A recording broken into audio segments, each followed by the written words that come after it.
Hello everyone, welcome back to English 8 and we are down to lesson 4. A few weeks to go and we're almost done. Now for this video, you will be learning about tenses and how to use them correctly. Now first, let us have simple present tense. Now here are the functions of simple present tense. The first one is to describe habitual or repeated actions in present time. That's why it's simple present, right? The second one describes state of being, not actions. Number 3, state general truths or facts. Number 4, express future actions. Number 5, express imperatives. Now for you to really understand each of these functions, let's have some examples. So the first function will be describe habitual or repeated actions in present time. So let's have the first example. Number 1, mother does her grocery on Saturdays. Now these sentences mean that the mother, go to the grocery store every Saturdays. So it is a repeated action since before up until now, okay? Habitual or repeated actions in present time. The next one, number 2. The flag retreat happens every Friday afternoon. So still, this is a repeated action. So we have here the verb happens. On the number 1, the verb does. So in the second one, we have here happens. So it happens every Friday afternoon. And then the third one, Lola cooks cupcakes Monday morning.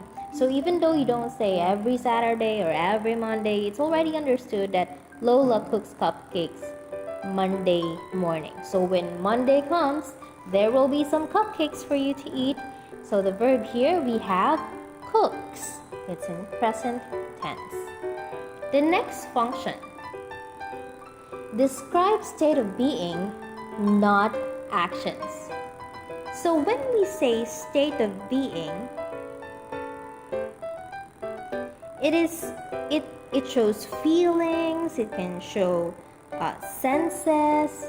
So for example, if you're feeling like you don't like something, you like something, you hate something, you love something, now those are feelings. And when it comes to senses, how something look or how something feel or how something seems, it's like that. It's not action, but it's the state. Okay, so let's go to the example here. Number 1, Marian likes turtle pies. So here we have the verb likes turtle pies. So it is the state of being that Marian, likes turtle pies. She loves to eat turtle pies. So it can be loves turtle pies or likes turtle pies, like that. Number 2, the exam is difficult. So we also have here the verb is. So it is currently difficult. Number 3, I feel cold. Now here we have the verb feel. So here the verb gives the state of feeling, the emotion or the appeal to our senses, the sense of touch. Okay, so let's have the next function, state general truths or facts. So let's have the first example here. Water freezes at 0 degrees centigrade. Now this is a fact and it is true. Okay, so remember that every time that you're going to state a fact or something true, it is in simple present tense. Number 2, Manila is the capital of the Philippines. Now it is true, right? Number 3, blue whale is the largest animal on earth. Now that's a fun fact for you. Blue whale is the largest animal on earth. Let's go to the next one.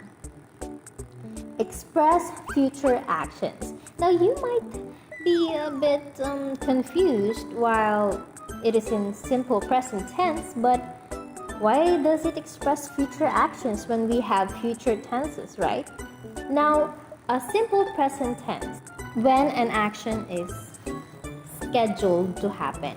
Take note, when an action is scheduled to happen. So you already know that, oh, it's going to happen in 5 minutes or tomorrow morning or next Saturday. So it's already scheduled.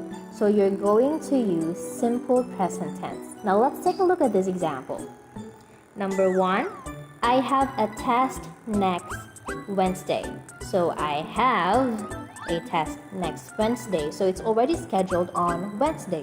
So you will be using I have. You will be using have. Number 2, the show begins in 15 minutes. So you know that's going to begin in 15 minutes. So you use begins. Number 3, the plane arrives at 8 a.m. tomorrow. So we have the verb in present. So we have this verb in simple present tense, arrives. So it's already scheduled that the plane will land 8 in the morning tomorrow or 8 a.m. tomorrow. Alright, let's go to the next one. Express imperatives. Now we know imperatives can be, it tells us to do something. It can be an action, a command, or an instruction. Here we have the instruction, add 2 drops of the solution into the flask. So we have here the verb add. Number 2, put the sugar into the mixture. We also have the verb put. Number 3, cut the potato in half. So we have here the verb cut. So it's not done in past tense or future tense. It's done in simple present tense. Okay, cut the potato in half, put the sugar in the mixture. Alright, let's go to the next one. So we will have the present perfect tense. Now it has 2 functions. Demonstrate an action that began in the past and continues into or is relevant to the present. And the second one, describe an action that has been finished at an indefinite time or just recently.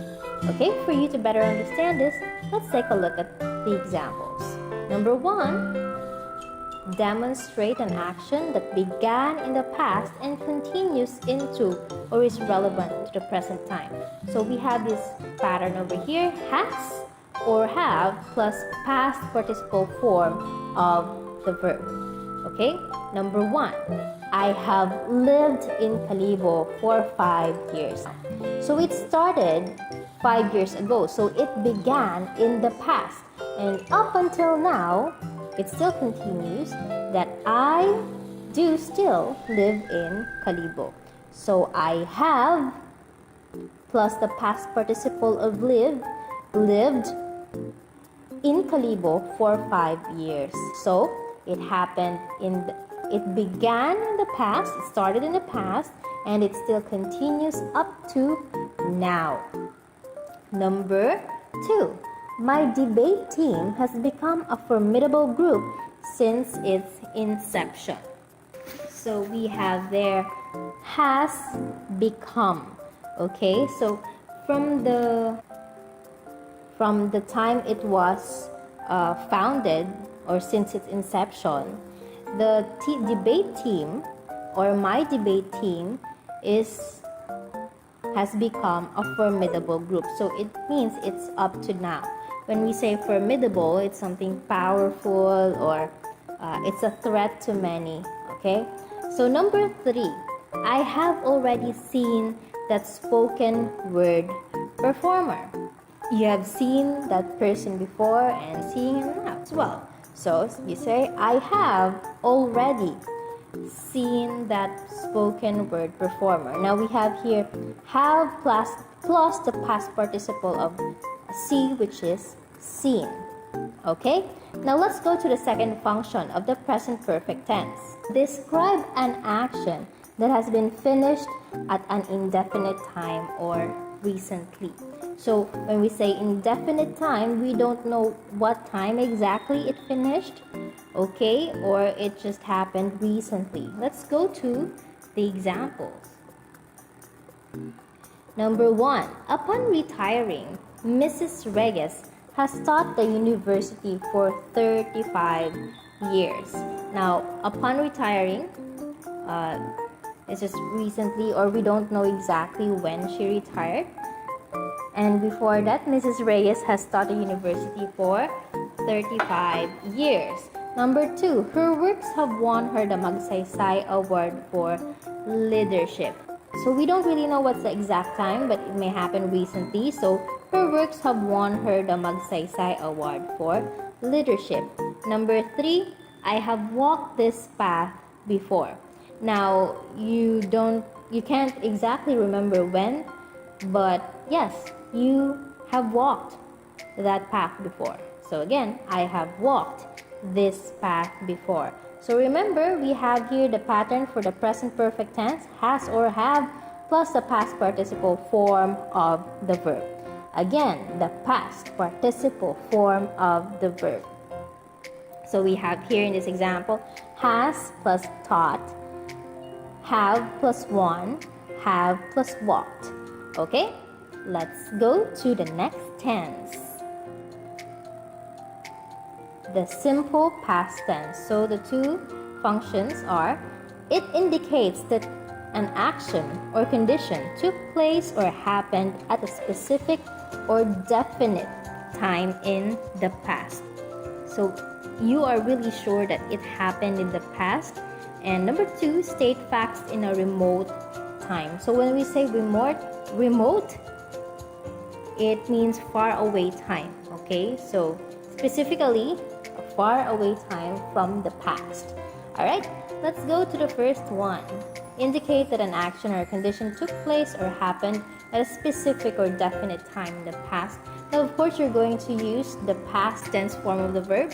Number 1, the school celebrated its foundation last week. So, of course, it happened in the past. It was last week, right? So we have here the past tense form of the verb celebrated. Number 2, I gave her my notes yesterday. So it happened yesterday. So we have here the verb gave. Number 3, I bought a new phone last month. So exactly last month ago. So it's in the past, last month. You bought a new phone. Alright, so let's go to the next function. State facts in a remote time. It happened long time ago. Alright, number 1, Pope John Paul II visited the Philippines in 1981 and 1995. So yes, it happened a long time ago. Number 2, EDSA revolution happened on February 25th, 1986. So we have take note of the verbs in the past tense form.